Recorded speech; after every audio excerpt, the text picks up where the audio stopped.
Actually Khowai নদীর যে আমাদের যে এখন যে বর্তমানে তেলিয়ামুড়া পৌর পরিষদ এলাকায় যে জলের সমস্যা, সেই সমস্যার একটা কথা আমি বলেছি যে বাইশগড়িয়া অত্র এলাকার দিকে নদীর অভিমুখ চলে গেছে। কিন্তু মূল কারণের দিকে যদি আমরা যেতে চাই তাহলে হবে উৎসস্থল।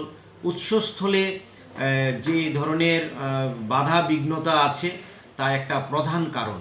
কারণ উৎসস্থল থেকে জল যদি ভালোভাবে যদি আমাদের এখানে নদীতে যদি ঠিকভাবে না পড়ে তাহলে জলের অভাব দেখা দেবে। আর এই উৎসস্থলে বাধা বিঘ্ন তার থেকেও বেশি যে কারণ আমার কাছে মনে হয় ব্যক্তিগতভাবে আমার কাছে মনে হয় যে বন ধ্বংস একটা কারণ। কারণ বন ধ্বংসের ফলে আমাদের যে প্রাকৃতিক যে বিপর্যয়গুলি সেগুলি দেখা দেয়।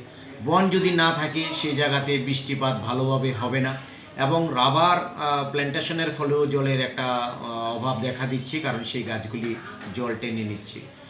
সুতরাং গাছ যদি আমরা যদি সেই প্রচণ্ড পরিমাণে আমরা যদি লাগাই তাহলে আমাদের জলের সমস্যা হবে না। আর আমাদের যে সিজনাল যে একটা জলের প্রবলেম হচ্ছে, বৃষ্টি এখনও হচ্ছে না, সেটাও একটা কারণ এখন হচ্ছে। কিন্তু যতটুকুই হচ্ছে বা সামনে আমাদের বৃষ্টি শুরু হবে কিছুদিনের মধ্যেই, তখন কিন্তু প্রবলেম একটা দেখা দেবে সেই উৎসস্থলের যে রক্ষণাবেক্ষণ। আমি মনে করি এই রক্ষণাবেক্ষণের দায়িত্ব সম্পূর্ণভাবে বন দপ্তরের কাছে আছে। বন দপ্তরের যে সমস্ত আধিকারিকরা আছেন অবশ্যই সেই দিকে লক্ষ্য রাখবেন এবং সেই উৎসস্থলকে পরিষ্কার পরিচ্ছন্ন করা এবং রক্ষণাবেক্ষণ করার দায়িত্ব আমাদের বন দপ্তরেকেই দেখতে হবে। কারণ আমরা দেখেছি আমাদের মাননীয় প্রাক্তন মুখ্যমন্ত্রী বিপ্লব কুমার দেবজি যখন হাওড়া নদীতে জলের সমস্যা সৃষ্টি হয়েছিল তখন তার উৎসস্থলে উনি নিজে দাঁড়িয়ে বন দপ্তরকে অর্ডার করেছিলেন বা আদেশ করেছিলেন যে উৎসস্থলকে পরিষ্কার পরিচ্ছন্ন করে দেওয়ার জন্য এবং রক্ষণাবেক্ষণ করে দেওয়ার জন্য। এবং সেই মোতাবেক আমরা দেখেছি হাওড়া নদীতে জলের যে গতি সেই গতি ঠিক হয়েছিল।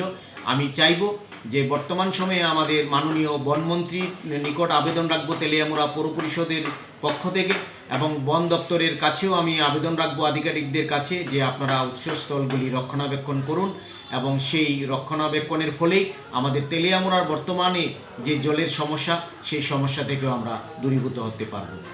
আমাদের মাননীয় বিধায়িকা মহোদয়ার ঐকান্তিক প্রচেষ্টা এবং আমাদের রাজ্যের মুখ্যমন্ত্রীর ঐকান্তিক প্রচেষ্টার মাধ্যমে আমাদের ব্যারেজ থেকে পাইপলাইনের মাধ্যমে আমাদের এখান থেকে ইনটেক হয়ে আমাদের কামরাজের মাঠের মধ্যে আমাদের জল চলে আসবে।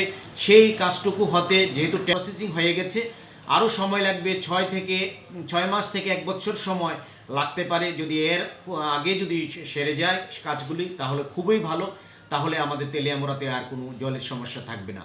কিন্তু ব্যারেজ এলাকাতেও তো জল পুষতে হবে, তাই আমার মনে হয় আমার দৃষ্টিভঙ্গিতে উৎসস্থলকে রক্ষণাবেক্ষণ করতে হবে।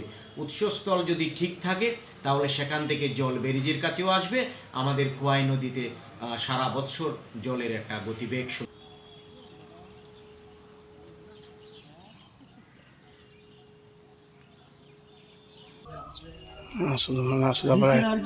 হইছে তোর হেরাম ধরিয়া লাভ